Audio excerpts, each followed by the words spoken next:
Vietnam ও সিঙ্গাপুরের বিপক্ষে হামজাকে পাওয়ার আশা coach Javier Cabrera. Bangladesh football সমর্থকদের জন্য সুখবর আসতে চলেছে। আগামী 26 মার্চ ভিয়েতনামের সঙ্গে প্রীতি ম্যাচ এবং 31 মার্চ এশিয়ান কাপ বাছাই পর্বের শেষ ম্যাচে সিঙ্গাপুরের বিপক্ষে মাঠে নামবে বাংলাদেশ। এই দুই ম্যাচে দলের বড় অস্ত্র হতে পারেন হামজা চৌধুরী।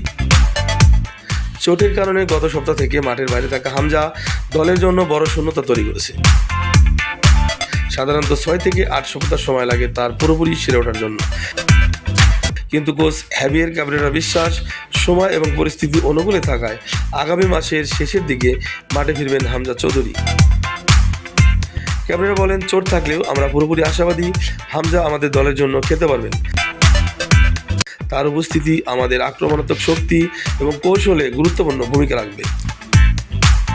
ফুটবল সমর্থকেরা এই মুহূর্তের জন্য অপেক্ষা করেছেন, কারণ হামজা ফিরলে ভিয়েতনাম ও সিঙ্গাপুরের বিপক্ষে বাংলাদেশ দলের সম্ভাবনা আরও শক্তিশালী হবে। ম্যাচের উত্তেজনা বাড়ছে, আর হামজা খেলার খবর যেন সেই উত্তেজনাকে আরও চরমে নিয়ে যাচ্ছে। কেমন খেলতে পারে হামজা চৌধুরী? কমেন্টে জানাবেন প্লিজ। BD sports update.